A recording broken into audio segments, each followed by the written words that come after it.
Hi, and welcome to Bob Harper Jukebox Amplifier Repairs. And on the bench today, and we'll be on bench a little bit tomorrow as well. We've got this stereo amplifier. It's a Jupiter amplifier. Obviously, out of a Jupiter jukebox. It's come in for repair. The guy's just bought this jukebox, but he could get no sound out of it. So he's asked me to have a look at the amplifier. So, yes, I know why there was no sound at all, but even so, it still needed quite a bit of work to bring it up to proper standards, really. So we'll start on the power supply here.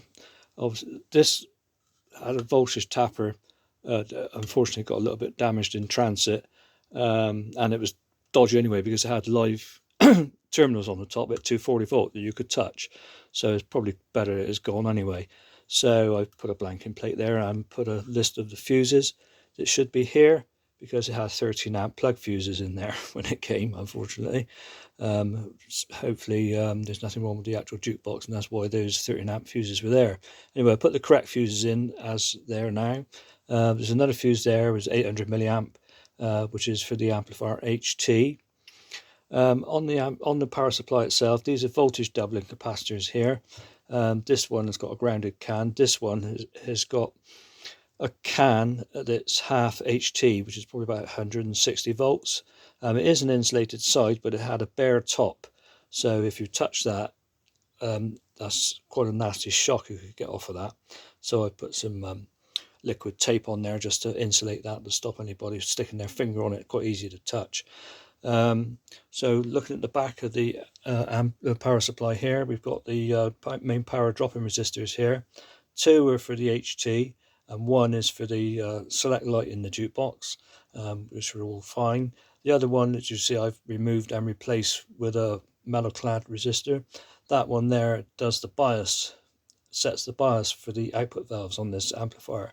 It's quite an interesting amplifier and very well designed, actually. And what we've got the mute relay inside of the amplifier, and also got another relay inside of the power supply, which is controlled by this switch here, which is simulating the jukebox.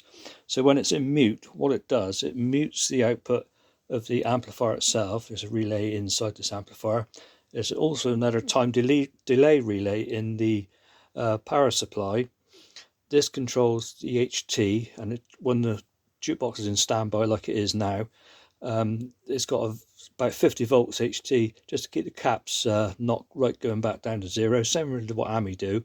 It's also got another set of contacts which sets the bias for these output valves, and when it's in standby they're biased minus 50 volts on the grids, which puts these valves into cut off, so there's no power wasted. The valves are not running, but they are ready to go.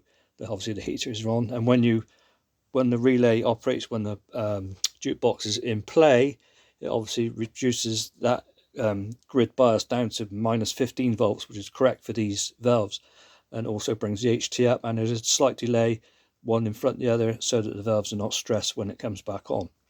The actual output valves themselves are 7189s in this amplifier.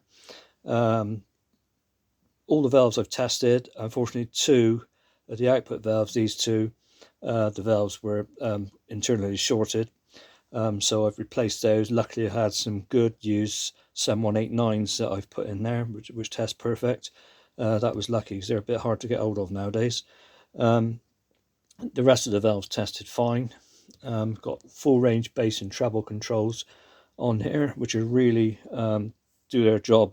Unlike some of the American jukeboxes, really hardly do anything. This one really gives a boost to cut bass and treble.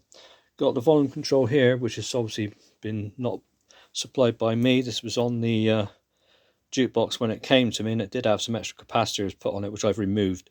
Didn't need them. This is a 25k dual pot, but it should be a tapped pot, a la Rockola, etc. But those are really expensive, probably about 30 or 40 pounds just for the control, and the amplifier sounds fine with just a normal control there, because the bass and treble range on the actual controls are more than enough to compensate and give you all the bass and treble you want. So yeah, that's basically this amplifier. He's done and dusted now. Tomorrow I'm going to put the iPod on him, just to have a good listening test and leave it running for an hour or so.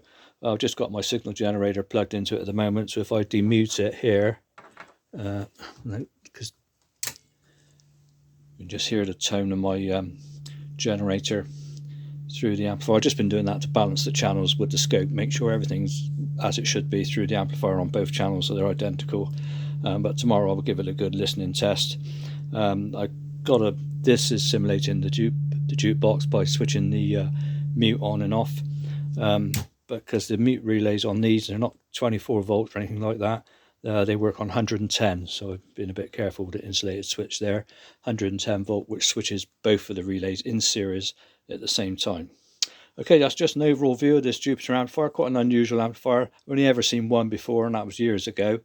So yeah, makes a change from working on the American stuff. Tomorrow I'll put a little video up just to show it playing, and you can have a look underneath to see what work's been carried out. And that's it. So there you go. Thanks a lot for watching. Hope you find it mildly interesting. Just as a bit of an unusual amp, so just a bit of a longer video than usual. Okay, thanks a lot for watching.